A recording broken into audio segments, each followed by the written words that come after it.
I sat at Thanksgiving dinner, watching my family celebrate. Turkey, stuffing, laughter, the usual chaos of 20 people crammed into my parents' dining room. But something felt wrong. Off. I couldn't shake the feeling that had been building for weeks. My sister Lily was sitting next to her boyfriend Owen. They'd been dating 8 months. Everyone loved him. Charming. Successful. Said all the right things. But I'd noticed something. Small inconsistencies. Stories that didn't quite match. Details that changed. So, Owen, you said you went to Stanford, right? I asked casually. Yeah. Graduated 5 years ago. Business degree. What year exactly? 2018. Why? Just curious. What dorm did you live in? Owen's smile tightened. Why all the questions? Just making conversation. Getting to know my sister's boyfriend. You've asked like 10 questions already. Give her rest. My mother chimed in. Nathan, stop interrogating Owen. You're being rude. I'm not interrogating. I'm asking normal questions. You're making him uncomfortable. Can't you just relax and enjoy dinner? I am enjoying dinner.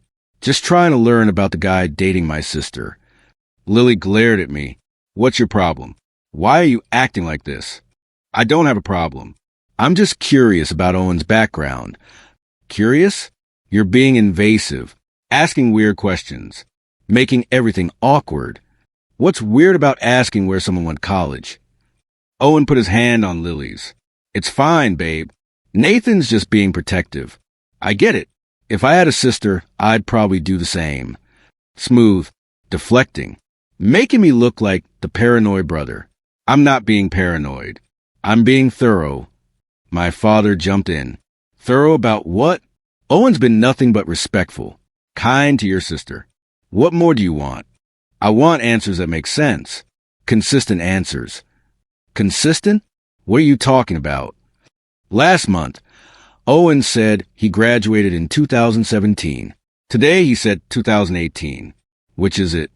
Owen laughed. I misspoke last month. Simple mistake. It was 2018. I promise. Everyone at the table looked at me like I was crazy. Like I was the problem. Like I was ruining Thanksgiving over nothing. After dinner, Lily cornered me in the kitchen. What is wrong with you? Nothing's wrong with me. Something's wrong with Owen. Based on what? A graduation year confusion? People make mistakes. It's not just that. It's everything. His stories don't add up. You're being paranoid. Owen is great. Everyone can see that except you. Or everyone's being fooled except me. Fooled? By what? A guy who's nice to me? Who treats me well? Who my entire family likes? That's exactly what concerns me. He's too perfect. Too polished. So now being nice is suspicious? Being successful is a red flag. When it's combined with inconsistencies, yes. What inconsistencies? Give me one real example besides a graduation year thing. Last week he said he lived in Boston for 2 years. 2 months ago he said he'd never been to Boston. Lived in New York his whole adult life. Maybe you misheard. Maybe he misspoke. Maybe you're remembering wrong. I'm not remembering wrong. I have a good memory. Clearly you don't if you think Owen's lying about everything. I never said everything. Just some things. Important things. Like what? Like his job. He says he's in finance. But when I asked what firm, he was vague. Changed the subject. That's weird. Maybe he doesn't want to talk about work at family dinners. Maybe he wants to focus on personal stuff. Or maybe he doesn't actually work in finance. Lily's face reddened. You need to stop. Right now. You're embarrassing me. Making Owen uncomfortable. Making yourself look crazy. I'd rather look crazy than watch you date someone dangerous. Dangerous? Owen? Are you serious? He's the least dangerous person I've ever dated. How do you know? What do you actually know about him? I know he's kind, supportive, makes me happy. That's all I need to know. That's not enough. You need to know his background, his history, his truth. I know enough, more than enough, and I'm asking you to back off. Stop with the questions. Stop making things weird. I can't do that. Why not? Because I love you, and something about Owen doesn't feel right. Your feelings aren't facts. You're projecting, being overprotective. It needs to stop. She walked away, left me alone in the kitchen, frustrated, worried, sure that I was right, but unable to prove it. The next day, I did something I normally wouldn't do. I hired a private investigator, someone discreet, professional, recommended by a lawyer friend. I need a background check. Complete, thorough, everything. On who? My sister's boyfriend, Owen Marshall. That's the name he's using anyway. You think he's using a fake name? I think he's hiding something. I need to know what. Give me everything you know. Full name, date of birth if you have it, where he claims to work, where he says he lived. Everything. I provided all the details I'd gathered, from months of watching, listening, paying attention. This'll take about a week. Maybe 2. I'll be thorough. Thank you. And please keep this confidential. My family can't know. They never know. That's part of the service. I paid the retainer, left the office, felt guilty but also relieved. At least I was doing something, taking action, not just sitting with suspicions. That week, I avoided family gatherings, made excuses, claimed I was busy with work. My mother called. Nathan, what's going on? You never miss Sunday dinner. Just have a lot going on. Work stuff. You're avoiding us. Avoiding Owen. Lily's upset. I'm not avoiding anyone. I'm just busy. She thinks you hate Owen, that you're trying to sabotage her relationship. I don't hate anyone. I'm just being careful. Careful about what? What do you think you know that we don't? I don't know anything yet, but I'm working on it. Working on what? Nathan, this is getting concerning. You're acting paranoid. Obsessive. I'm acting protective. There's a difference. No, you're acting like Owen is some criminal mastermind. He's just a normal guy dating your sister. If he's just a normal guy, then my investigation will show that. And I'll apologize. Investigation? You're investigating him? Are you serious? I shouldn't have said that. Mom, I need to go. I'll call you later. Nathan, don't you dare hang up on me. What investigation? I hung up. She called back immediately. I didn't answer. 30 minutes later, Lily called. Mom told me you're investigating Owen. Is that true? Lily, I can explain. Are you insane? You hired someone to investigate my boyfriend. I hired someone to verify his background. That's all. That's stalking. That's invasive. That's completely unacceptable. It's not stalking. It's due diligence.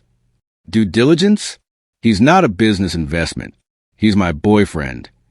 Exactly. Someone you might marry. Someone who might become part of our family. I need to know he's who he says he is. He is who he says he is. Why can't you trust that? Because his stories don't match. Because something feels wrong. Because I'd rather be wrong and apologize than be right and have ignored it. Lily was silent for a moment. Then, quietly, if you go through with this, if you continue investigating Owen, I'll never forgive you. Lily, I mean it. You'll lose me as a sister. Permanently. This is my line. I'm trying to protect you. I don't need protection. I need respect. And you're showing me none. She hung up. I sat staring at my phone. Torn. Was I wrong? Was I being paranoid? Was I destroying my relationship with my sister for nothing? But then I remembered Owen's inconsistencies. The vague answers. The stories that didn't match. The feeling in my gut that screamed something was wrong. I couldn't ignore that, even if it cost me my family. A week later, the investigator called. Nathan, we need to meet. In person. This is bigger than I expected. What did you find? Not over the phone. Can you come to my office? I drove there immediately. Heart pounding. Palms sweating. The investigator, a woman named Carmen Santos, looked serious. Owen Marshall doesn't exist. Not legally. Not in any database. No social security number. No tax records. No college degree from Stanford or anywhere else. My stomach dropped. What? The person your sister is dating is using a fake identity. Complete fabrication. Are you sure? Positive. I ran every check. Multiple databases. Nothing. Owen Marshall, born in New York, Stanford graduate, finance professional. That person doesn't exist. Then who is he? That's where it gets complicated. I found partial matches. Similar photos. Different names. I think Owen Marshall is actually Owen Brennan, or maybe Owen Fisher, or possibly Calvin Mitchell. Multiple identities? At least 3 I can confirm. Maybe more. Each with a different background, different job, different story. Why would someone do that? Usually, fraud, identity theft, running scams. Sometimes hiding from law enforcement. Sometimes hiding from debts or ex-partners. Is Lily in danger? Potentially. I found arrest records for one of the identities. Fraud, theft, domestic violence. My blood went cold. Domestic violence? Calvin Mitchell, arrested in Texas 3 years ago. His girlfriend at the time filed charges. Said he was controlling, violent, stole from her. The charges were dropped when she disappeared. Disappeared? Left town. Changed her number. Completely vanished. Police suspected he threatened her, but they couldn't prove it. Do you have photos? Proof this is the same person. Carmen laid out documents. Photos. Mugshots. Different names, but same face. Same smile. Same charm. That's him. That's Owen. I stared at the evidence. Undeniable. Overwhelming. Owen was a con artist. Possibly dangerous. Definitely not who he claimed to be. What do I do? Tell your sister. Show her this. Get her away from him immediately. She won't believe me. She thinks I'm paranoid. She threatened to cut me off if I continued investigating. Then show her parents.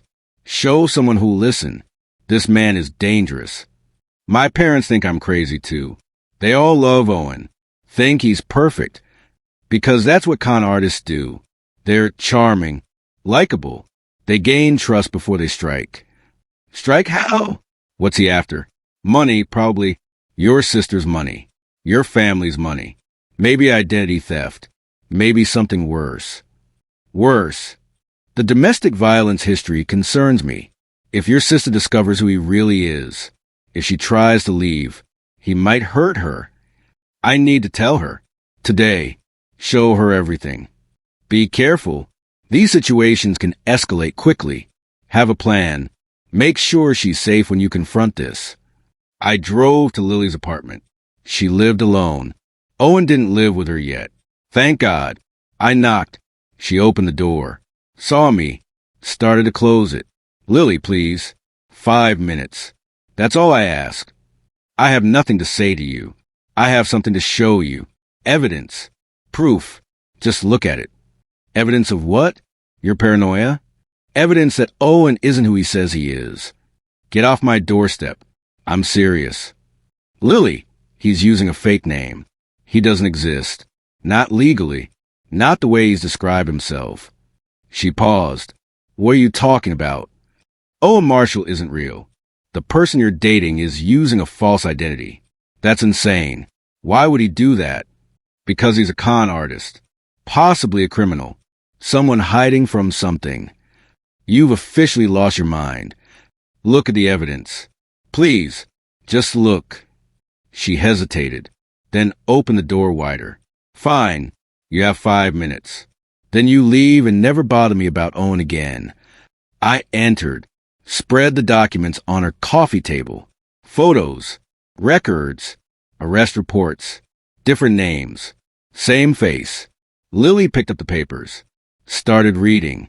Her face went pale. This can't be real. It is. Carmen Santos, licensed investigator. Verified everything. Owen's from New York. He went to Stanford. He works in finance. No, someone named Owen Marshall might exist somewhere, but it's not him. He's lying about everything. Why would he lie to me? I don't know. Money? Access to our family? Maybe he's done this before. Multiple times. Different women. different identities. Lily sank onto her couch, staring at the evidence, tears forming in her eyes. I don't understand. We've been together 8 months. He's been so good to me. That's how it works. Gain trust, build relationships, then strike when people are most vulnerable. Strike how? What does he want from me? Your money, your identity, access to our family's wealth. We're not that wealthy. Dad's an accountant. Mom's a teacher. But you're comfortable, have savings, good credit. That's enough for someone like Owen. So everything was a lie? Everything we've shared? Everything he said? Probably. I'm sorry. I know this hurts. She was crying now. How did you know? How did you see it when no one else did? Inconsistencies. Stories that didn't match. Details that changed. My gut told me something was wrong. I should have listened. You tried to warn me, but I was so defensive, so convinced you were wrong. You loved him, trusted him. That's not wrong. He's the one who lied. What do I do now? Confront him?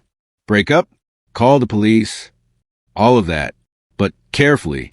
If he's violent, if he has a history of hurting people, we need to be smart. I can't believe this is happening. I can't believe I fell for this. It's not your fault. These people are professionals. They're trained to manipulate. But I'm a lawyer. I should have seen the signs. Even lawyers get conned. Even smart people fall for good liars. She wiped her eyes. I need to end this. Today, before he takes anything else. Not alone. We do this together. Safely. With backup. What kind of backup? Police. Carmen. Me. We planned this carefully. Make sure you're protected. Do you think he'll hurt me? I don't know, but I'm not willing to risk it. We spent the next hour planning. How to break up safely. How to protect Lily's identity. How to ensure Owen couldn't retaliate. First, we change all your passwords. Bank accounts. Credit cards. Email. Everything. He doesn't have my passwords. Are you sure? Have you ever logged in while he was around? Left your phone unlocked? Used his computer? She thought about it. Maybe. I don't remember. Then we change everything. Assume he has access until we know he doesn't. Okay, what else? We secure your apartment. Change the locks. Install security cameras. Make sure he can't get in. He doesn't have a key. Are you sure? Has he ever been here alone? House sat while you were away? Once. I went on a business trip. He stayed here to water my plants. Then he could have made a copy. We changed the locks. This is terrifying. I feel violated. I know, but we're going to protect you. Make sure you're safe. Over the next 2 days, we secured everything. New locks, security cameras, password changes, account monitoring. Then came the hard part, breaking up with Owen. Lily wanted to do it in person. He deserves to know I know the truth. He deserves nothing, but I understand. Where? Public place, coffee shop, somewhere with people around. I'll be there, nearby, watching. If anything goes wrong, I'll intervene. Thank you for everything, for not giving up even when I pushed you away. You're my sister. I'll always protect you. We arranged to meet at a busy coffee shop. Saturday afternoon. Lots of people around. I arrived early. Sat at a table with a view. Pretended to work on my laptop. Owen arrived looking happy. Relaxed. Smiling. Hugged Lily. Kissed her cheek. Completely oblivious. Lily pulled out her phone. Showed him something. His smile faded. Face went pale. Then red. Angry. He grabbed her wrist. Hard. I stood immediately. Walked over. Let go of her. Owen looked up. Saw me. Released Lily's wrist. This is a private conversation. Not when you're grabbing her. Leave. Now. I'm talking to my girlfriend. Ex-girlfriend. And if you don't leave, I'm calling the police. For what? I haven't done anything. Assault. I saw you grab her wrist. That's assault. People were watching now. Phones out. Recording. Owen realized he'd made a mistake. Lily, We can talk about this. Whatever Nathan told you, it's lies. Nathan didn't tell me anything. A private investigator did. Showed me proof. Police records. Multiple identities. Everything. That's not me. It's someone who looks like me. Calvin Mitchell. Owen Brennan. Owen Fisher. How many names do you have? Owen's face twisted. Anger. Then fear. Then something else. Calculation. You're making a mistake. We had something special. We had nothing. Because you're nobody. Just a con artist. A liar. Someone who preys on women. I never hurt you. Not yet. But you've hurt others. Stolen from others. I saw the records. You can't prove any of that. Actually, I can. And I'm going to. Police are already investigating. Your fingerprints are on file. Your photos are documented. You're done. Owen stood. Looked at me. This is your fault. You couldn't mind your own business. Protecting my sister is my business. She's an adult. Doesn't need protection. From you? She does. And she has it. Owen leaned close. Whispered so only I could hear. You have no idea what you've done. What's coming? Then he left. Walked out of the coffee shop. Disappeared into the crowd. Lily was shaking. Did you hear what he said to you? Yeah. Sounded like a threat. What do? We call the police. File a report. Get a restraining order. Make sure he can't come near you. We filed a police report that afternoon. Showed them everything. The investigation. The multiple identities. The arrest records. The threatening behavior. We'll look into this, the officer said. But with multiple identities, it's tricky. He could disappear. Change names again. Start over somewhere else. So we just wait? Hope he doesn't come back. We issue a restraining order. Monitor your accounts. Stay vigilant. That's all we can do right now. That's not enough. My sister's life could be in danger. We take this seriously. But we can't arrest someone for having multiple identities unless we can prove fraud. And that takes time. He grabbed her wrist. That's assault. In a coffee shop with witnesses. We can charge him if we can find him. But without a permanent address, without knowing his real name, it's difficult. Frustrating. But expected. The system wasn't designed for people like Owen. People who slipped through cracks. Changed identities. Operated in shadows. That night, I stayed at Lily's apartment. On her couch. Just in case. You don't have to do this. I have new locks. Cameras. I'm safe. I'm staying anyway. For my peace of mind. Thank you. I don't think I could sleep alone tonight. Has he tried calling? Texting. Blocked his number. But he's tried from different numbers. I don't answer. Good. Don't engage. Don't respond. Let him think you're scared and hiding. I am scared and hiding. But you're also protected. That's the difference. Around midnight, the security camera alert went off. Someone at the door. I checked the feed. Owen, standing at Lily's door, trying to handle, knocking quietly. I called the police. There's someone at my sister's door. Her ex-boyfriend. She has a restraining order. Stay inside. Lock the doors. We're sending officers. Owen heard the sirens. Ran before police arrived. But the cameras caught everything. His face. His actions. His violation of the restraining order. This is good evidence, the officer said.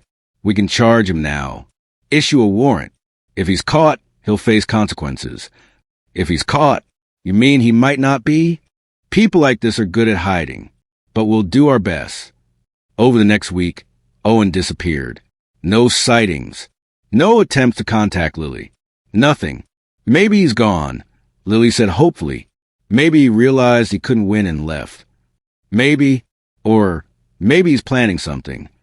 You're so paranoid. I'm so careful. There's a difference. But weeks passed.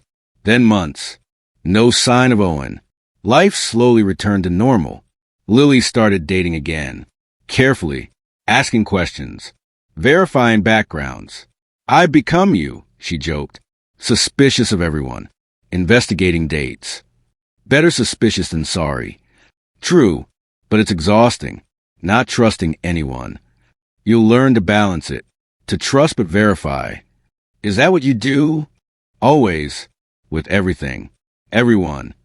6 months after the coffee shop confrontation, we had a family dinner. Everyone was there. Mom, Dad, Lily, me, my aunt and uncle, my cousin. The topic turned to Owen. Inevitably. I still can't believe it, my mother said. He seemed so nice, so normal. That was the point, I replied. He was trained to seem normal. That's how con artists work. But how did you know? What made you suspicious when none of us saw it? Inconsistencies, details that didn't match, stories that changed. We all heard the same stories. Why didn't we notice? Because you weren't looking for problems. You wanted Lily to be happy, wanted to like her boyfriend. So you overlooked the warning signs. My father spoke up. I owe you an apology. We all do. We dismissed your concerns, called you paranoid, made you feel crazy. It's okay. I understand why. No, it's not okay. We should have listened, should have supported you. Instead, we made it harder. Lily added, I was the worst. I threatened to cut you off, said I'd never forgive you, but you saved my life. I don't know about save your life, but I protected you. He had a history of violence, of hurting women. If you hadn't investigated, if I'd stayed with him, who knows what would have happened. That's why I couldn't stop asking questions. Why I couldn't let it go. Something felt wrong. My aunt asked, what happened to him? Was he ever caught? No, I admitted. He disappeared. Changed identities again probably. Started over somewhere else. So he's still out there? Potentially doing this to someone else. Probably. That's how these people work. They move from victim to victim, city to city, identity to identity. That's terrifying.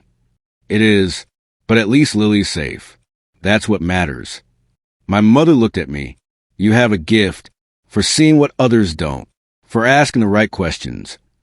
I don't know about a gift, just instinct, and maybe being too suspicious for my own good. Not too suspicious, appropriately suspicious. We should all be more like you. I don't know if that's a compliment. Being suspicious of everyone sounds exhausting. Better exhausted than victimized. After dinner, my cousin pulled me aside. Can I ask you something? About someone I'm dating? Sure. What's going on? I've been seeing this guy for a few months. He's great, but there are some things, small things, that don't quite add up. Like what? He says he's a doctor, but he's never specific about where he works, what hospital, what specialty. When I ask, he changes the subject. My radar went up. What else? He has money, nice car, nice clothes, but he works odd hours, gets mysterious phone calls he takes in private. How long have you been dating? 3 months. And I really like him, but after what happened with Lily, I'm more cautious. Smart. Want me to look into him. Would you? I feel guilty asking, but I'd feel better knowing. Of course. Give me his full name, date of birth if you know it, any information you have. She provided details. I passed them to Carmen. Another one? She asked. Family member. Better safe than sorry. Carmen called me 2 days later. Your cousin's boyfriend checks out. Real doctor. Real job. Real history. Everything matches. Relief flooded through me. So he's legitimate? Completely.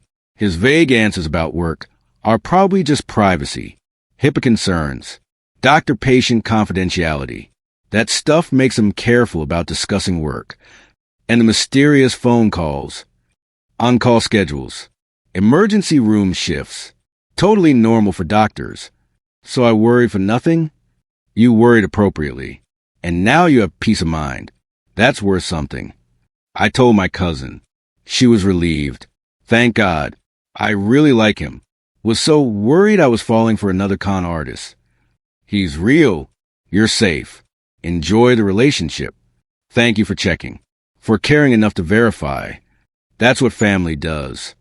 Word spread through the family about my instincts, my ability to spot problems, about how I'd save Lily. Other family members started asking questions. Can you vet this person I met online? Can you check out this investment opportunity? Can you verify this contract of references? I became the family's unofficial investigator, the person people went to when something felt wrong. It was exhausting, but also fulfilling. I was helping people, protecting them from potential harm. One day, my mother called. "Nathan, something strange happened. I need your opinion." "What's going on?" "I got a friend request on social media from Owen, or someone using Owen's face. Different name. Says he wants to apologize, make amends." My stomach dropped. Don't accept it. Don't respond. Don't engage. I wasn't going to, but I wanted you to know. He's still out there, still trying to access our family. "Did he message you?" "Yes. Long message about how sorry he is, how he's changed, how he wants to explain everything." "Mom, don't read those messages. Don't let him manipulate you." I didn't read past the first line. "But Nathan, I'm scared. What if he comes back? What if he tries to hurt Lily?" "We'll protect her, increase security, notify police, but don't engage with him. That's what he wants." I called Lily immediately. "Owen's trying to contact Mom. Probably trying to get to you through family." "What? Why can't he just leave me alone?" "Because you rejected him. Expose him. People like Owen don't handle rejection well." "Should I be worried?" "Be cautious. Stay alert. But don't let fear control your life." Easy for you to say. You're not the target. "Actually, I might be." He blamed me. Said I'd regret interfering. "You think he'd come after you?" "I think he's unpredictable. Desperate. We all need to be careful." I installed security cameras at my apartment, changed my routines, varied my schedule, made myself a harder target. My family thought I was being paranoid again. "Owen's moved on," my father said. "It's been months. He's probably in another city, another identity. Forgot about us." He contacted Mom. That's not moving on. That's escalating. One message doesn't mean he's dangerous. One message means he's still thinking about us, still obsessing. That's concerning. Or it means he wants closure, wants to apologize. Con artists don't want closure. They want access, control, another opportunity. I hired Carmen again. I need to find Owen, or whoever he really is. "Can you track him?" "Based on what?" "We don't have a real name, real identity. He could be anyone, anywhere. The social media profile. Can you trace it?" "I can try, but if he's using VPN, fake information, burner devices, it'll be hard." She tried anyway. 2 weeks later, she called. "I found something. Maybe. There's a man matching Owen's description, living in Chicago, using the name Marcus Bennett." "Are you sure it's him?" 70% sure. Similar age, similar appearance, and he's dating someone, a woman with money. Same pattern. "Who is she?" "Her name is Sophie Chun, 32, works in tech, has family money, fits Owen's victim profile." "Does she know what she's getting into?" "I doubt it. They've been dating 4 months. Based on his timeline, that's when he usually strikes. We need to warn her." "Warn her how?" "Show up and say her boyfriend is a con artist. She won't believe us, just like Lily didn't believe you. So we just let her get scammed, possibly hurt. We gather evidence, build a case, then present it, just like you did with Lily. That took months. She might not have months. Then we work fast. I'll investigate Marcus Bennett, find proof it's Owen, document everything." Carmen worked around the clock. Within a week, she had proof, photos, records, connections between Marcus Bennett and Owen's previous identities. It's definitely him. Same fingerprints, same pattern, same MO. How do we contact Sophie Chun? Carefully, very carefully. If Owen finds out we're coming after him, he might run, or worse. Worse. Escalate with Sophie. Take what he can and disappear. or hurt her if she discovers the truth. So what do? We contact her anonymously, send her the evidence, let her draw her own conclusions. What if she ignores it? What if she thinks it's fake? Then we tried. We can't save everyone, but we can try. We created an anonymous email, detailed, professional, attached all the evidence, photos, records, proof of multiple identities. Sent it to Sophie's work email. Subject line, important information about Marcus Bennett. Then we waited. 3 days later, Sophie responded to the anonymous email. Who are you? Why are you telling me this? Carmen responded, someone who's been where you are. Someone who wants to protect you from a dangerous person. This can't be real. Marcus is wonderful, kind, loving. That's what everyone thinks. Until they discover the truth. Check the evidence. Verify it yourself. Then decide. Sophie went quiet for 2 days. Then she responded again. I checked the records, the fingerprints, the photos. It's real. Everything you sent is real. I'm sorry. I know this is difficult. Who are you? Really? Someone whose family was hurt by this man. I don't want it to happen to someone else. Can we meet? Talk in person? I need to understand. Carmen and I discussed it. Risky. Owen might be watching. Might follow Sophie. Might discover we were the ones exposing him. But Sophie deserved answers. Deserved support. We agreed to meet. Public place. Coffee shop. Chicago. I flew out with Lily. She wanted to help. Wanted Sophie to hear her story. We met on a Thursday afternoon. Sophie was beautiful, sophisticated, successful. Everything Owen looked for. Thank you for coming, she said. I didn't know what to do, who to trust. You did the right thing. Reaching out, asking questions. Marcus has been perfect, attentive, supportive, everything I've ever wanted. That's how he operates. Identifies what you want, becomes that person. Lily spoke. I dated him for 8 months. Thought I knew him. Thought we were building a future. Then I found out everything was a lie. Everything. His name, his background, his job, his history. All fabricated. Why? What does he want? Money, access, control. He's a professional con artist. Possibly worse. Sophie's hands were shaking. I almost gave him access to my accounts. My business. He said we should combine finances. Plan for the future. That's when he would have struck. Taken everything. Disappeared. How did you discover the truth? My brother, Nathan. He asked questions. Noticed inconsistencies. Investigated when everyone told him not to. Sophie looked at me. You saved your sister. I tried to, but she also saved herself. By listening. By being brave enough to face the truth. I don't feel brave. I feel stupid. How did I not see this? Because he's good at what he does. Professional. Experienced. You're not the first. Won't be the last. What do I do now? Break up? Confront him? Call the police? All of that. But safely. With support. We learn the hard way. These situations can escalate. We spent 3 hours planning. How Sophie would end things. How she'd protect herself. How we'd all stay safe. I'm ending it tomorrow. Public place. With witnesses. You'll be there? We'll be there. And we'll make sure he doesn't hurt you. The next day, Sophie met Marcus at a busy restaurant. Lunch crowd. Lots of people around. Lily and I sat at a nearby table. Watching. Waiting. Sophie showed him the evidence. His face changed. Same progression as with Lily. Shock. Anger. Calculation. But this time, he didn't grab her. Didn't cause a scene. He simply smiled. Impressive. Someone did their homework. Who are you really? What's your real name? Does it matter? Names are just labels. I'm whoever I need to be. That's psychotic. That's survival. You wouldn't understand. Try me. I grew up with nothing. No family. No support.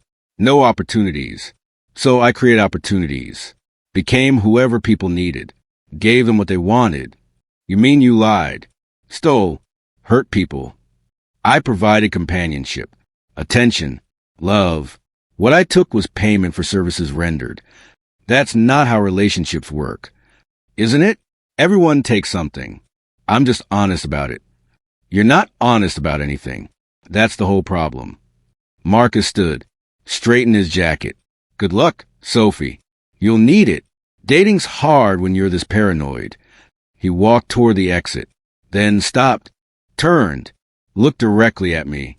Nathan Hayes, still playing hero, still ruining relationships. How's that working out for you? I stood, better than being a con artist, a criminal, a coward. Coward? I built multiple successful lives, multiple identities, multiple fortunes. What have you built? A reputation as a family paranoid, a reputation for protecting people, for exposing frauds, for stopping predators. Predator? That's dramatic. I'm just a man trying to survive. By victimizing women, by stealing, by threatening anyone who gets in your way. You have no proof I've threatened anyone. I have your words, your threats to me, your violation of Lily's restraining order, all documented. Marcus's smile faded. You're making a mistake. Continuing this crusade. Coming after me. Is that another threat? It's advice. Leave me alone. Let me move on. Everyone benefits. Except your next victim. And the one after that. There won't be a next one. I'm done. You're done when you're in prison. Not before. Prison? For what? Dating? Being charming? Having multiple girlfriends? None of that's illegal. Fraud is. Identity theft is. Domestic violence is. Prove it. Oh, wait, you can't. Because I've never been convicted. Never been charged successfully. Just accusations from bitter ex-girlfriends. And victims. Multiple victims. Whose stories match. Whose evidence corroborates. Stories aren't evidence. You're a doctor. You should know that. I'm an ER doctor. I see trauma every day. I know what abuse looks like. And you're a textbook abuser. Marcus, step closer. You've made yourself my enemy. Do you understand what that means? It means you're finally facing consequences. Real consequences. Not just ghosting to a new city. Real accountability. We'll see about that. Marcus left. Sophie was shaking. He's terrifying, the way he talked. Like hurting people is just business. That's sociopathy, lack of empathy, inability to see others as real people. Do you think he'll come after me? Not if we're smart. Not if we protect you properly. We filed a police report, showed them everything, the evidence, the multiple identities, the pattern of behavior. We'll investigate, the detective said. But understand, this crosses multiple jurisdictions, multiple states. It's complicated. So he gets away with it? Again, I didn't say that. But it takes time, coordination, evidence building. Women could be hurt while you're building evidence. I understand the urgency. We'll work as fast as we can. We flew back home, exhausted, frustrated, but also relieved. Sophie was safe, warned, protected. 2 weeks later, something unexpected happened. Marcus was arrested in Chicago, breaking into Sophie's apartment. He tried to steal her laptop, the detective told me, her financial records, probably planning identity theft, but her security cameras caught everything. Will the charges stick? Breaking and entering, attempted theft, violation of an emergency restraining order Sophie filed. Yeah, they'll stick. What about the other charges? The fraud? The multiple identities? We're building that case, using this arrest as leverage. If Marcus wants a plea deal, he'll have to cooperate, confess to other crimes, help us understand his full operation. You think he'll cooperate? Sociopaths usually do.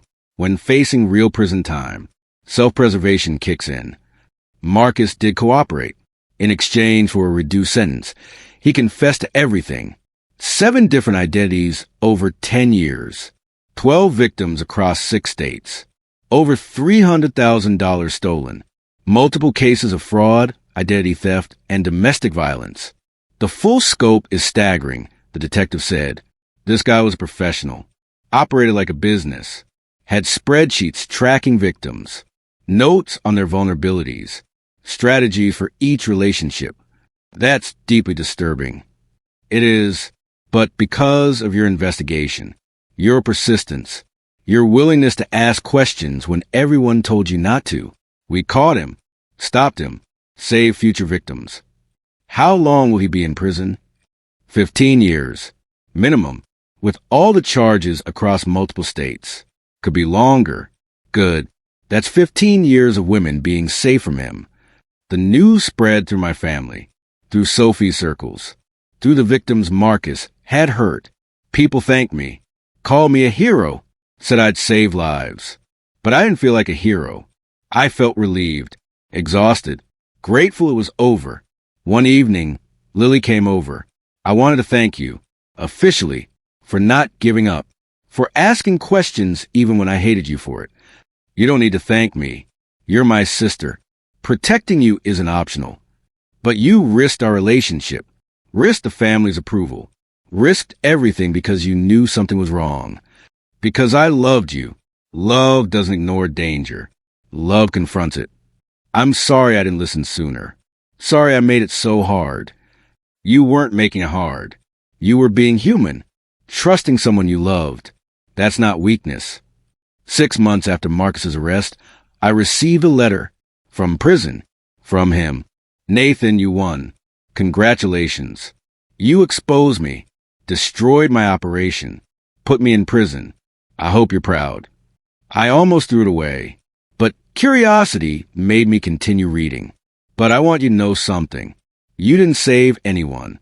You just interrupted my timeline, delayed my plans. When I get out, I'll start again. New identities, new methods, better strategies. And I'll remember you. Remember your family. Remember Lily and Sophie. Victims are everywhere. I'm patient. I can wait 15 years. Can you watch everyone you love for 15 years? Stay vigilant? Never rest? I don't think so. Eventually, you'll let your guard down. Trust the wrong person. Miss the warning signs. And when you do, I'll be waiting. See you in 15 years. Marcus, or maybe Owen, or Calvin, or whoever I need to be. The letter was a threat. Clear, explicit, chilling. I showed it to the detective. Can we charge him for this? Threatening letter? We can add it to his file. Might extend his sentence. But Nathan, realistically, he's playing mind games, trying to maintain control, make you afraid. It's working. Don't let it. You did the right thing. Saved multiple people. Stopped the predator. That's what matters. But what if he's right? What if I can't protect everyone for 15 years? You can't. Nobody can. But you've done something more important. What's that? You've taught people to ask questions, to trust their instincts, to investigate when something feels wrong. Lily asks questions now. Sophie does. Your cousin does. Your whole family is more vigilant. That's your real legacy.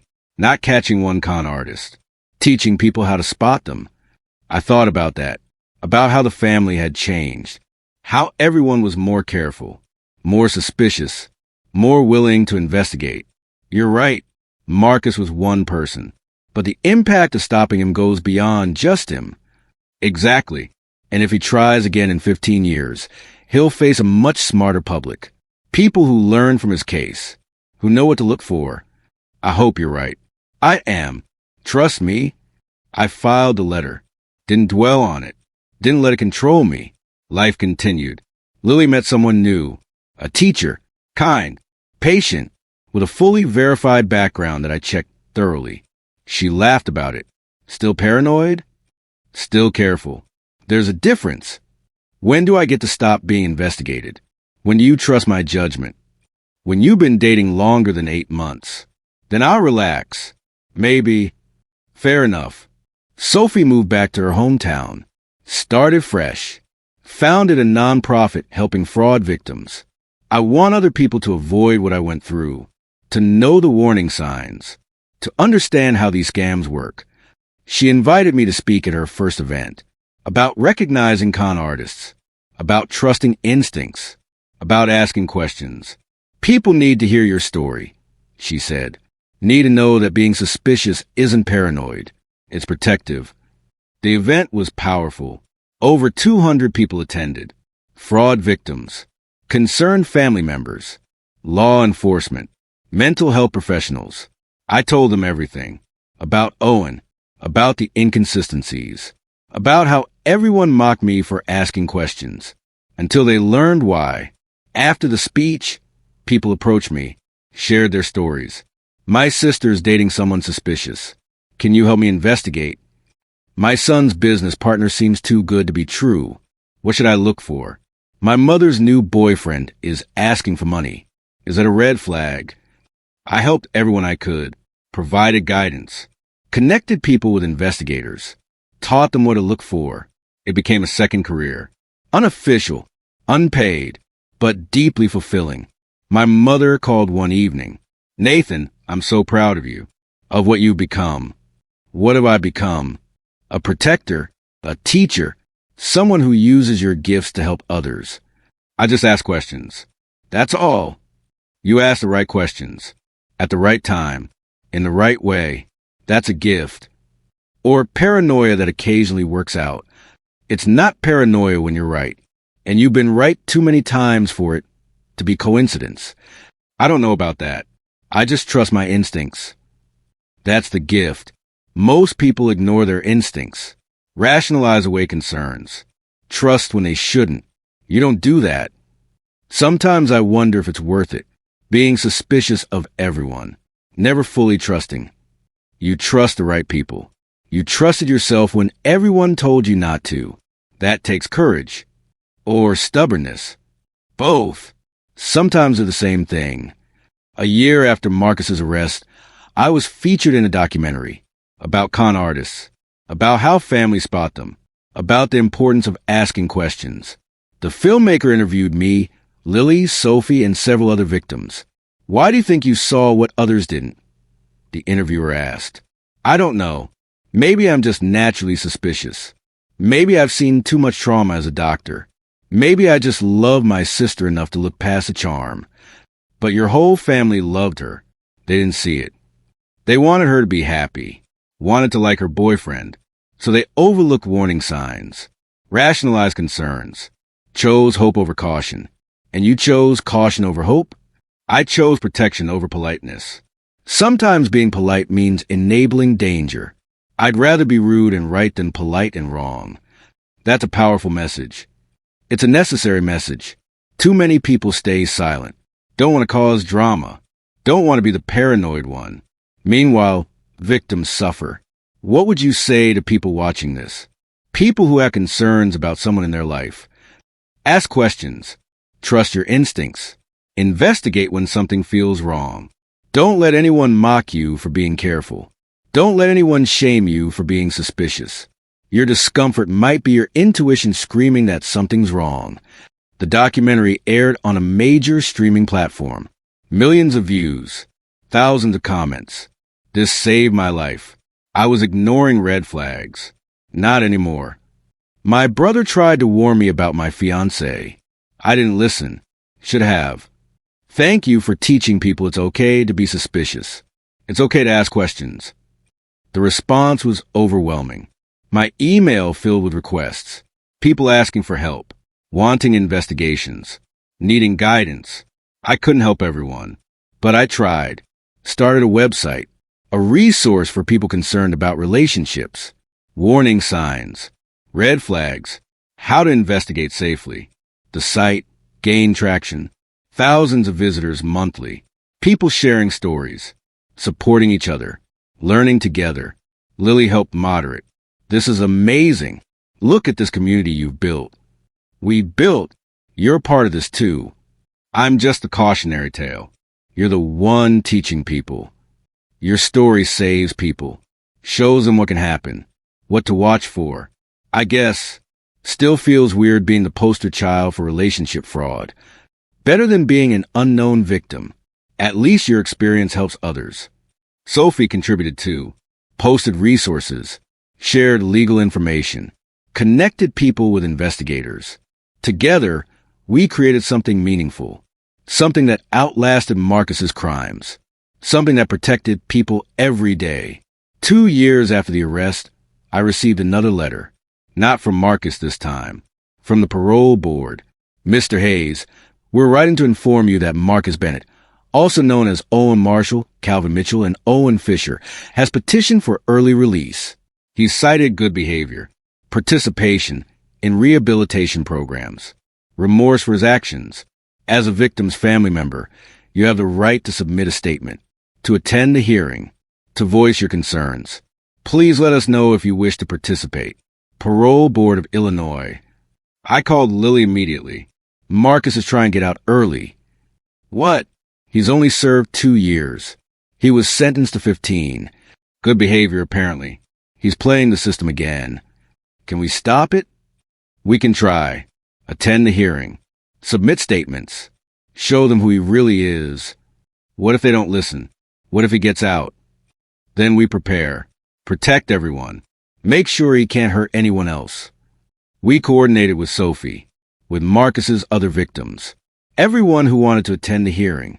8 of us total. 8 women whose lives Marcus had damaged. Plus me, the protector, the brother, the one who'd exposed everything. The hearing was tense. Marcus sat in prison clothes, looking reformed, humble, apologetic. I've spent 2 years reflecting, he said, understanding my actions, the pain I caused. I want to make amends, become a better person. The parole board seemed sympathetic. You've completed every rehabilitation program, shown consistent good behavior, helped other inmates. What guarantees can you give that you won't reoffend? I've been in therapy, intensive therapy, understanding my patterns, my childhood trauma, the reasons I became who I became. I'm different now, changed, ready to contribute positively to society. Then it was our turn. Victim statements. Lily went first. Marcus destroyed my life, made me question my judgment, my worth, my ability to trust. 2 years is enough, not for what he did, not for what he took from me and others. Sophie followed. He didn't just steal money. He stole time, safety, peace of mind. He made me afraid to date, afraid to trust, afraid to love. That damage doesn't heal in 2 years. Shouldn't be forgiven in 2 years. Each victim spoke. Each shared their pain, their ongoing trauma, their fear of Marcus being released. Then I spoke. Marcus Bennett is a professional predator. This hearing, his supposed remorse, his rehabilitation, it's all performance. Another con, another manipulation. He sent me a letter 6 months after his arrest, threatening me, threatening my family, promising to continue his crimes when released. That letter is in his file. Shows his true nature. He's not reformed. He's patient, strategic, waiting for his next opportunity. The parole board reviewed the letter, asked Marcus about it. That was written in anger, frustration. I regret those words. They don't represent who I am now, but they represent who you were 6 months into your sentence. I countered. After you'd already supposedly been rehabilitating, already supposedly changing. The timeline doesn't match. People change at different rates. That letter was my lowest point. I've grown since then. Convenient. Very convenient. Exactly what you'd say if you were still conning, still manipulating. The board deliberated for an hour, then announced their decision. Mr. Bennett, while we acknowledge your progress, we have serious concerns. The threatening letter, the multiple victims, the pattern of behavior. We're denying parole at this time. You'll be reviewed again in 3 years. Relief flooded through me, through all of us. 3 more years, Lily said outside. 3 more years of safety. At least. Maybe more if he doesn't actually change. Do you think he can change?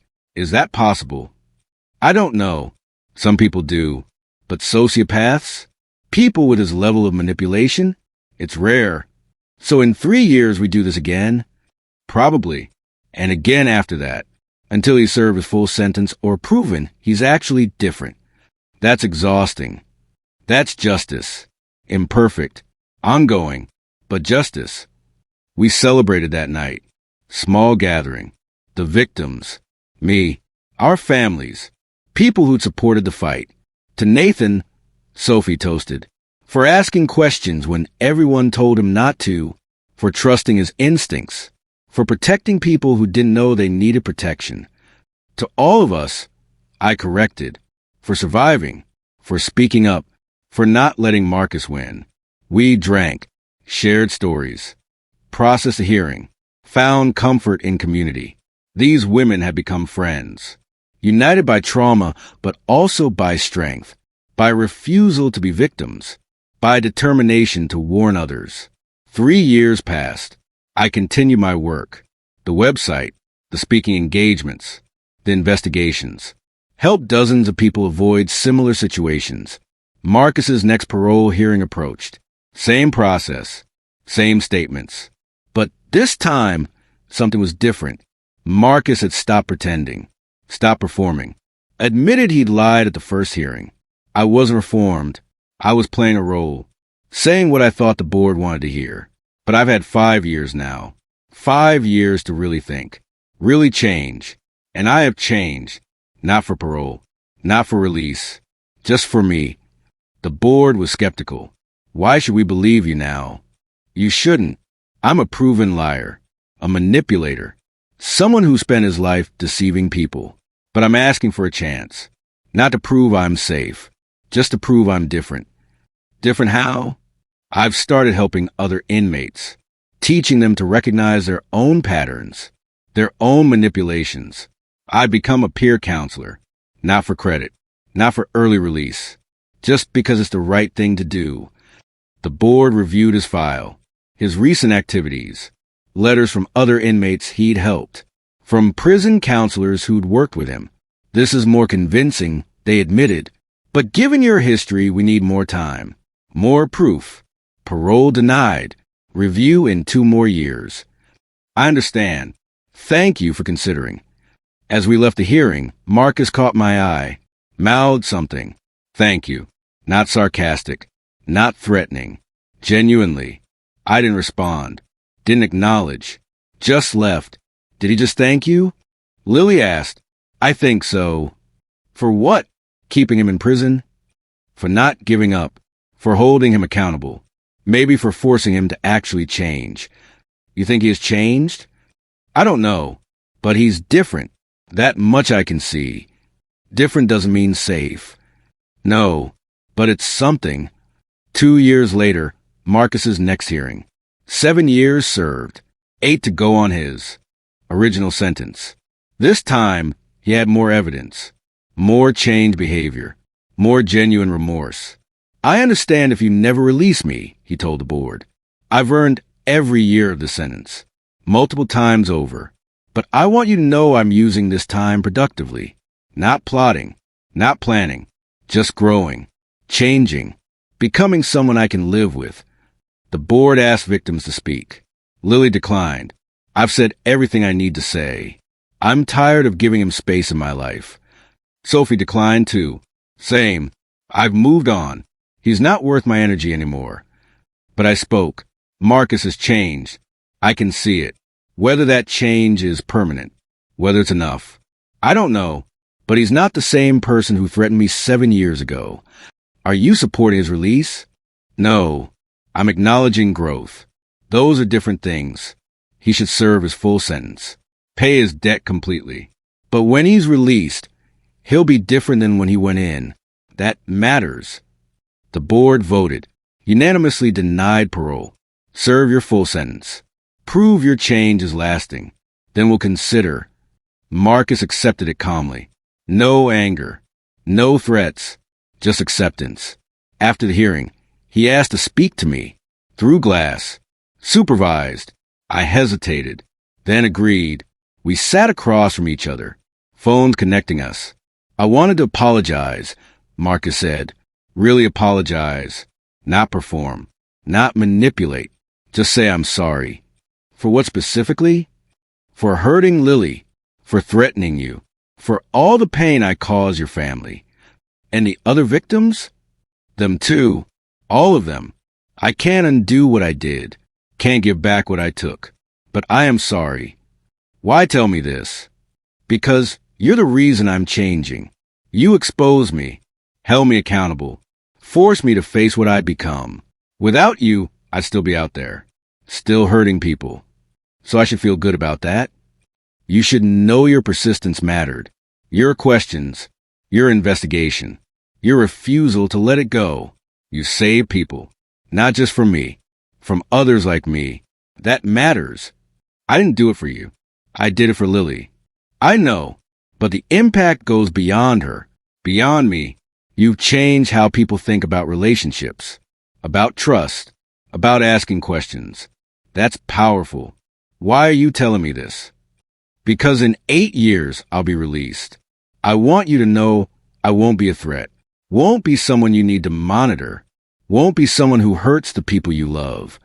How can I believe that? You can't. Not yet. But I'm asking you to consider it. When the time comes, when I've served my full sentence, consider that people can change. I left the prison conflicted. Was Marcus really changed? Or was this his longest con? Playing the rehabilitation game, waiting for release, planning his next move. I discussed it with my therapist. People can change, she said. Even sociopaths can develop empathy, learn consequences, modify behavior. It's rare but possible. So I should trust him? Trust but verify. Always verify. Give him credit for growth but maintain boundaries. That's healthy. It feels impossible. Trusting someone who hurt my family. You don't have to trust him. You just have to acknowledge growth while maintaining protection. Those aren't contradictory. Years passed. My life continued. The website grew. The community expanded. I helped more people. Stopped more cons, protected more families. Lily got married. To the teacher. Andrew. Good guy. Thoroughly vetted. Background checked. References verified. At the wedding, she thanked me in her speech. My brother saved my life. Asked questions when everyone told him not to. Trusted his instincts when everyone said he was wrong. Because of him, I'm here. Safe. Happy. Married to someone real. The guests applauded. I felt embarrassed, but proud. Sophie got married too. To a lawyer she'd met at her nonprofit. He helped fraud victims pro bono.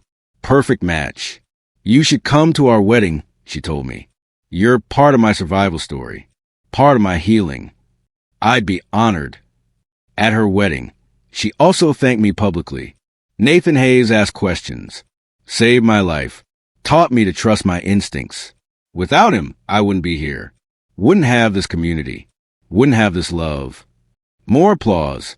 More recognition. More pressure to keep being the protector. The investigator. The one who asked questions.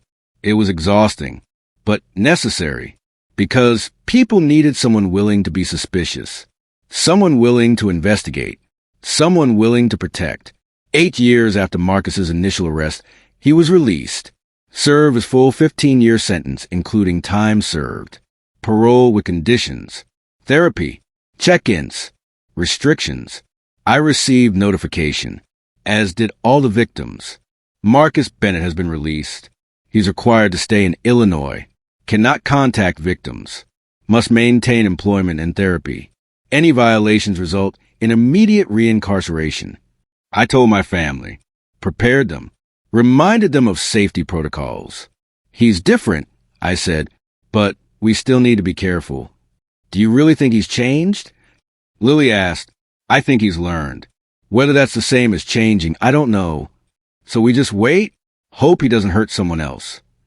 We stay vigilant, trust our instincts, ask questions, everything I've always taught. That's a lot of pressure. It's survival, it's protection, it's life. Marcus got a job, working at a nonprofit, helping former criminals reintegrate into society, using his experience, his understanding of manipulation, his knowledge of cons. He's teaching people how to avoid what he did. His parole officer told me how to recognize their patterns, change their behavior. Is he good at it? Very good. He understands criminal thinking, uses it to help others. Should I be reassured or concerned? Both. He's helping people. But he's also around vulnerable populations. We're watching him. 6 months after release, Marcus requested to meet me through proper channels. Supervised. I want to show you something, he said on the phone. Show me what? The work I'm doing. The people I'm helping. I want you to see I'm different. Why do you care what I think? Because you're the one who exposed me. If you believe I've changed, maybe I really have. I agreed to meet at his nonprofit during business hours with people around. Marcus looked different. Older, thinner, less polished, more genuine. Thank you for coming, he said. I know this is uncomfortable. Very uncomfortable. What did you want to show me? He introduced me to his work, to the men he was counseling. Former cons, former addicts, people trying to rebuild. Marcus saved my life, one man said. Helped me recognize my patterns, change my behavior, get a real job. Another echoed. He doesn't sugarcoat, doesn't enable, just tells the truth, shows us who we really are, forces us to change. I watched Marcus work, led a group session, talk honestly about his crimes, his victims, his rehabilitation. I hurt 12 women, he told the group, stole from them, manipulated them, made them question their worth. I can't undo that, can't fix it, but I can make sure you don't do the same. How? Someone asked. By recognizing patterns, understanding manipulation, seeing yourself clearly. Most of us con ourselves before we con others. We believe our own lies, justify our behavior. That's the first pattern to break. After the session, Marcus and I talked. I've been doing this for 6 months. It's the hardest thing I've ever done. Harder than running cons? Much harder. Cons are easy. You tell people what they want to hear. This is telling people what they need to hear, even when it hurts, even when they resist. Why do it then? Because it's right. Because I destroyed lives. This is my way of building them, not repayment. Nothing could repay what I did. Just contribution. Positive contribution. Do you still think about running cons? Every day. Old habits. Old patterns. But I don't act on them. That's the difference. Thinking versus doing. What stops you? Prison. Consequences. But also something else. What? Pride. Weird as that sounds. I'm proud of this work. Of helping people. Of being someone useful. I don't want to lose that. I believed him. Or wanted to believe him. Hard to tell the difference. I'm glad you're doing this. Truly. But I can't trust you. Not fully. Not yet. I understand. Trust is earned. Takes time. I'm willing to wait. You might be waiting forever. That's okay. As long as I'm doing the right thing, whether you trust me doesn't matter. I left feeling conflicted. Marcus seemed genuine, seemed changed. But how many times had he seemed genuine before? How many people had he fooled? I discussed it with Lily. He seems different, I admitted, but so did Owen. That was the whole problem. So you don't trust him? I acknowledge progress. But trust? That takes years. Decades. Maybe never. Fair. What about his victims? How do they feel? Mixed. Some want nothing to do with him. Some are curious about his change. Some are terrified he'll come after them. And you? I'm watching. Always watching. Making sure he stays on the right path. That's exhausting. Watching someone forever. That's the cost of caring. Of protecting. Of never letting down your guard. A year after Marcus's release, something unexpected happened. He published a book about his crimes, his cons, his rehabilitation. Inside the mind of a con artist, how I manipulated, hurt, and finally changed. The book was honest, brutal, detailed every con, every victim, every manipulation. Names were changed, but details were clear. Lily was in it. Sophie was in it. All 12 victims were represented. Did he contact you about this? I asked Lily. No. I found out when someone sent me a link. The book's already published. How do you feel about it? Violated. He's profiting from my trauma. Our trauma. That's unacceptable. We need to do something. I contacted Marcus's parole officer. He wrote a book about his crimes, about his victims, without their consent. Is he naming victims specifically? No, but details are clear. Anyone who knows the victims could identify them. That's concerning. I'll investigate, see if it violates parole conditions. The investigation revealed Marcus had donated all book proceeds to fraud victim charities. Wasn't keeping any money. It's not about profit, his parole officer explained. It's about education, prevention, teaching people to recognize cons. What about the victim's privacy? Their trauma? He changed names, changed identifying details. Legally, it's protected speech. Legally, maybe, but ethically, that's between him and the victims. I can't control what he publishes. I was furious. Called Marcus. What were you thinking? Publishing those stories without permission? I'm trying to help people. Show them how cons work. What to look for. By exploiting your victims? Again, that's exactly what you did before, just in a different form. I changed names, protected identities, made sure no one could be identified. Anyone close to us knows who you're writing about. You violated our privacy, our trust. I'm sorry. That wasn't my intention. Your intentions don't matter. Impact matters. And the impact is harm. Again. Should I pull the book? Stop publication? Yes, immediately. And apologize to every victim. Publicly. Marcus agreed. Issued a public apology. Pulled the book from circulation. Donated the proceeds he'd already earned. I made a mistake. Got caught up in wanting to help. Forgot to consider the victims. Their feelings. Their privacy. I'm sorry. Some victims accepted the apology. Some didn't. Lily was torn. Part of me appreciates his work, his rehabilitation. But part of me will never forgive him. Both feelings are valid. You don't have to choose. How do you feel about him now? Cautious. He's doing good work, making positive contributions. But he's also capable of causing harm even with good intentions. So we just stay vigilant? Forever? That's the reality of dealing with people who've hurt us. We can acknowledge growth without forgetting history. 2 years after release, Marcus started speaking at conferences about fraud, about cons, about rehabilitation. He was good at it, honest, compelling, taught people warning signs, how to protect themselves, how to recognize manipulation. I attended one of his talks, anonymously, in the back row, watching. Marcus saw me, acknowledged me with a nod, continued his presentation. I was a professional con artist.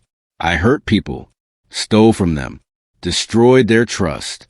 I'm not here to make excuses, just to teach you what I know, so you can protect yourselves, so you never fall for someone like me. He detailed his techniques, his patterns, how he identified victims, how he built trust, how he struck. The audience was riveted, taking notes, asking questions, learning. After the talk, Marcus approached me. I saw you in the back. Thank you for coming. I wasn't here to support you. I was here to watch. Make sure you're not conning these people too. Fair. What did you think? You were honest, transparent, taught valuable lessons, but I'm still watching. I'd expect nothing less. 3 years after release, Marcus was invited to consult with the FBI, help them understand fraud patterns, teach agents to recognize cons. It's an honor, he told me when we ran into each other at a coffee shop. Using my experience to help law enforcement. Does it feel strange? Working with the people who would have arrested you? Very strange, but also right. This is redemption, real redemption. Not just saying I've changed, proving it. You understand people are still skeptical? Of course. They should be. I earned that skepticism. All I can do is continue proving them wrong. How long until people trust you? Maybe never. And that's okay. Trust isn't a right. It's earned. I'm just trying to earn it every day. I found myself grudgingly respecting him, not trusting, not forgiving, but respecting the work he was doing, the consistency, the genuine change. You've come a long way from the guy who threatened me from prison.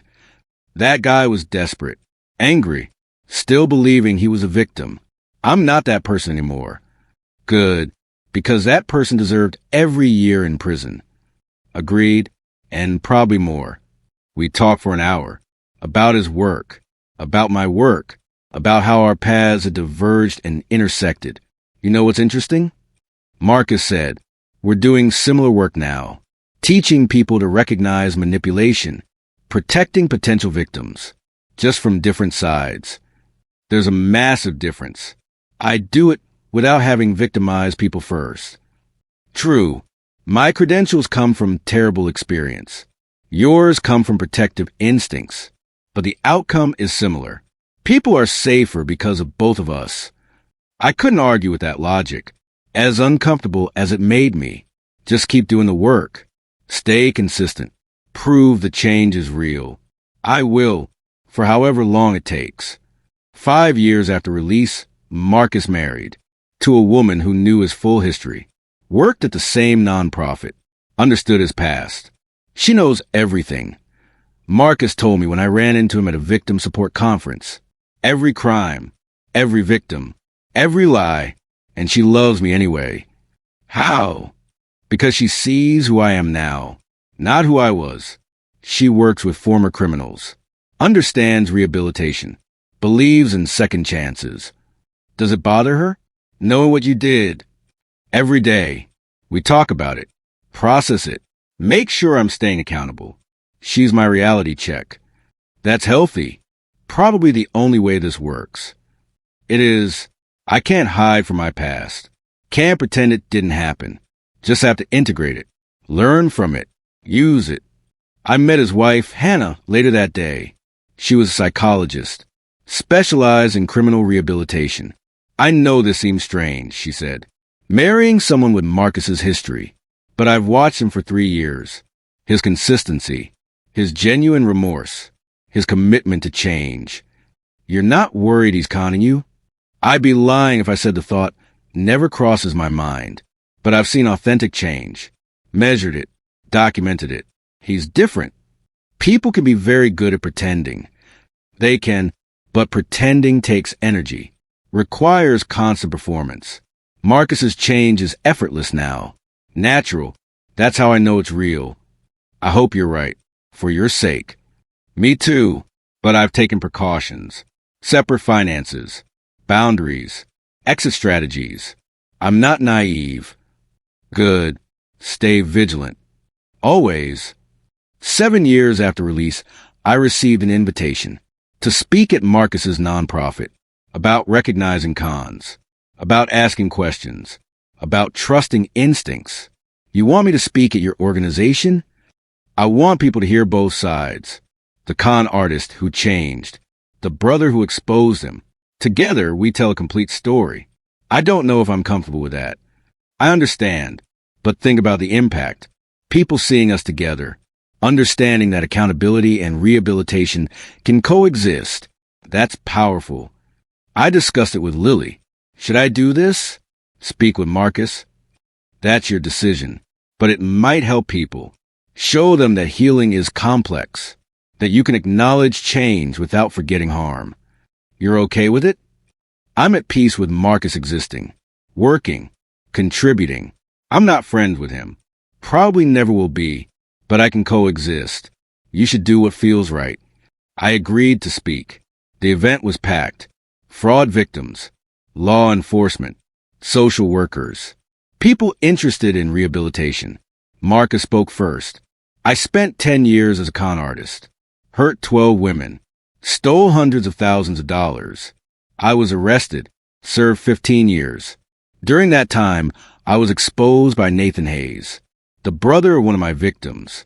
He asked questions when everyone told him not to, trusted his instincts, investigated, saved his sister and others. Today, he's here to tell that story.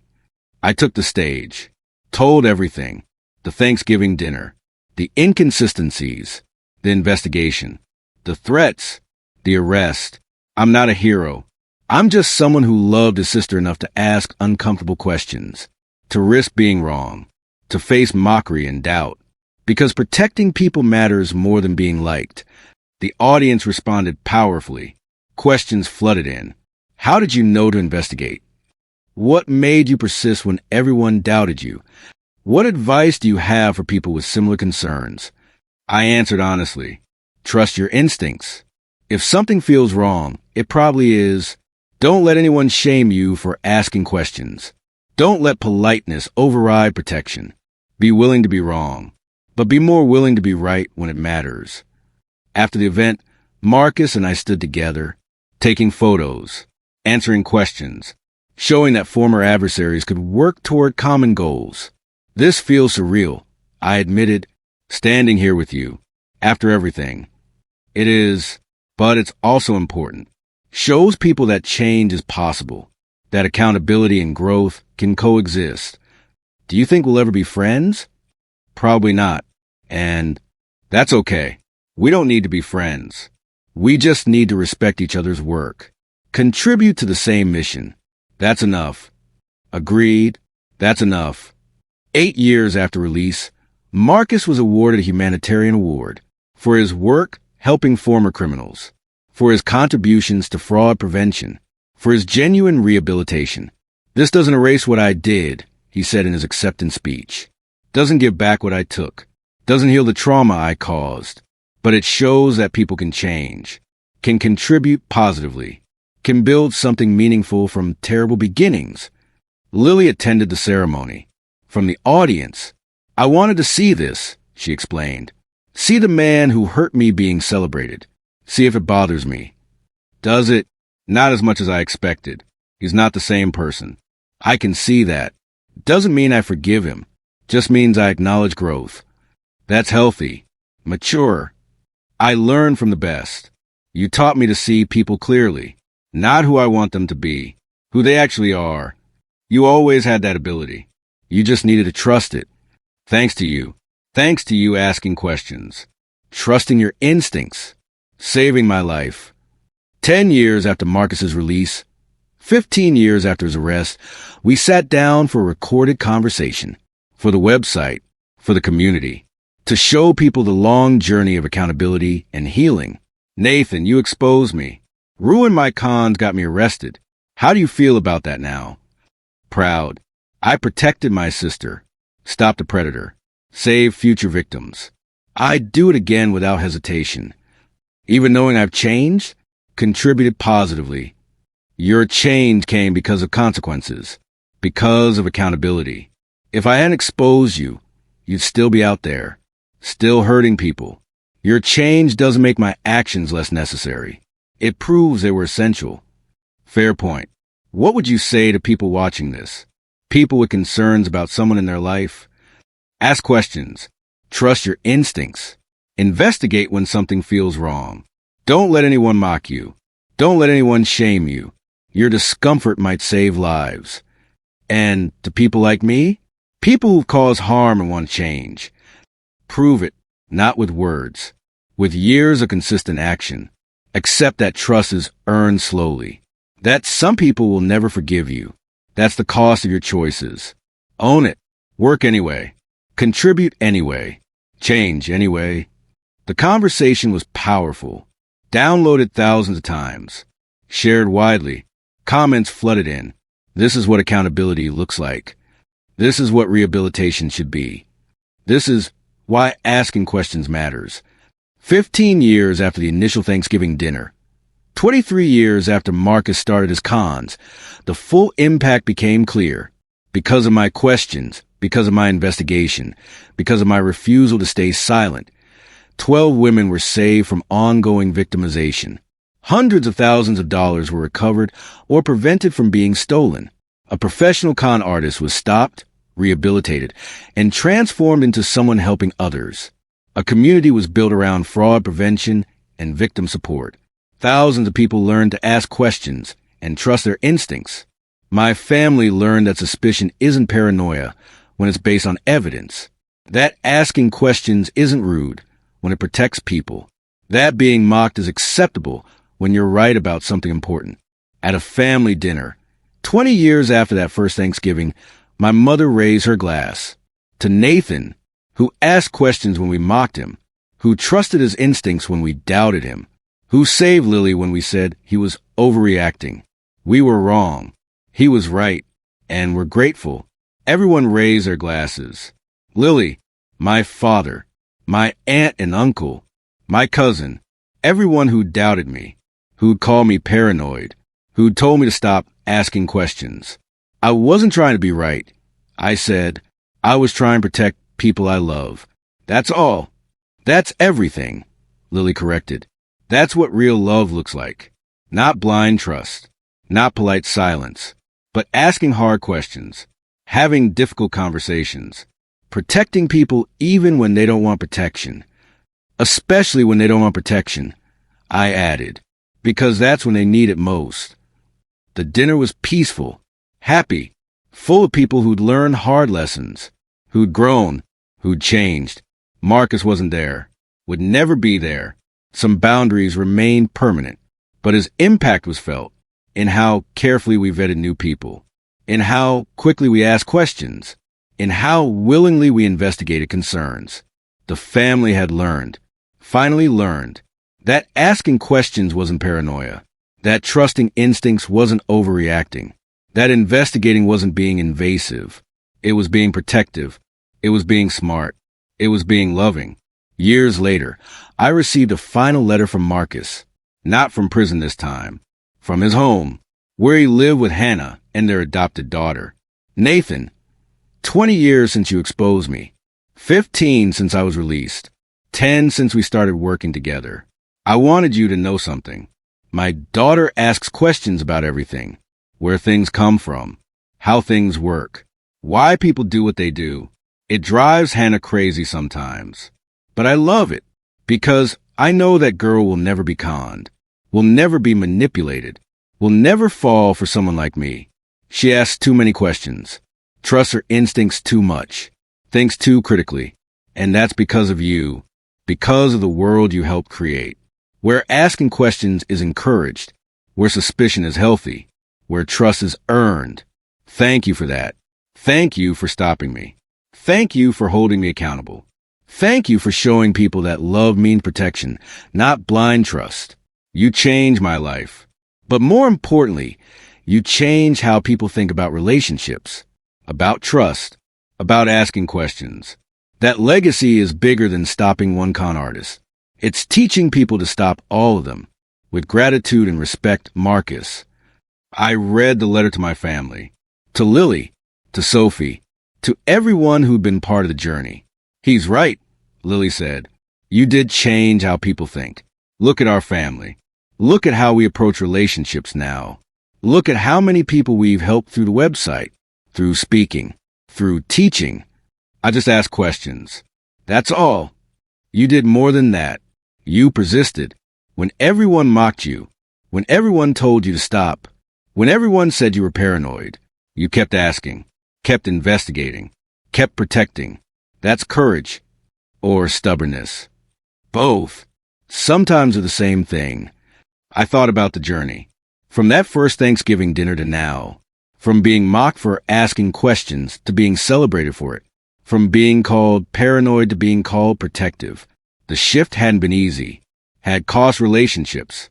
Had created tension. Had made me the family outcast for months. But it had been worth it. Every uncomfortable question.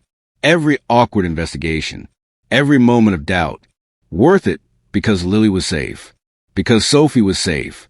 Because 12 women were protected. Because thousands of people learned to trust their instincts. You know what I've learned? I said to my family. What? That being liked isn't as important as being right. That being polite isn't as important as being protective. That making people comfortable isn't as important as keeping them safe. That's a hard lesson, my father said. But an important one. We should have learned it sooner. Should have supported you instead of mocking you. You learned it eventually. That's what matters. What would you tell people now? Lily asked, people facing similar situations? Trust your instincts. If something feels wrong, investigate. Ask questions. Dig deeper. Don't let anyone mock you for being suspicious. Don't let anyone shame you for being cautious. Because your discomfort might be your intuition screaming that something's wrong. And if you're wrong, then you apologize and move on. But if you're right, you might save lives. I'd rather be wrong and apologetic than right and silent. That should be the tagline of your website, Sophie suggested. Better wrong and apologetic than right and silent. That's perfect. That became the message, the core principle, the foundation of everything we taught. Ask questions. Trust your instincts. Investigate when needed. Be willing to be wrong, but be more willing to protect people when it matters. 25 years after that Thanksgiving dinner, I spoke at a university about critical thinking, about trusting instincts, about the importance of asking questions. A student approached after. Young woman, maybe 20. My roommate's dating someone. He seems great, but something feels off. My family says I'm being paranoid. Should I investigate? I smiled. What does your gut tell you? That something's wrong. But I don't have proof, just a feeling. Feelings are data. Instinct exists for a reason. If something feels wrong, investigate. Ask questions. Trust yourself. What if I'm wrong? What if I ruin their relationship over nothing? Then you apologize and learn. But what if you're right? What if your instincts are warning you of real danger? Can you live with staying silent? She thought about it. No, I can't. Then investigate. Ask questions. Be suspicious. Be protective. Better to be mocked for caring than silent when someone's in danger. Thank you. That's exactly what I needed to hear. She left, probably to investigate, probably to ask questions, probably to trust her instincts, just like I'd taught her, just like I'd learned 25 years ago. When I asked questions at Thanksgiving dinner, when everyone mocked me, when everyone said I was paranoid, until they learned why, until they saw the truth, until they understood that sometimes being suspicious saves lives. My family mocked me for asking questions, called me paranoid, told me to mind my own business, until they learned why I was asking, until they discovered Owen was actually Marcus, until they realized my questions saved Lily's life. Now they ask questions too. Now they trust their instincts. Now they investigate when something feels wrong, because they learn what I learned. That love means protection. That trust must be earned. That asking questions isn't paranoia. It's wisdom. And sometimes being the person who asks uncomfortable questions is the most loving thing you can do, even when everyone mocks you, even when everyone doubts you, even when everyone tells you to stop. Because eventually they'll learn why. They'll see the truth. They'll understand. And they'll be grateful you asked. That's the legacy. That's the lesson. That's why asking questions matters. My family mocked me until they learned why. Now they're the ones teaching others to ask questions too.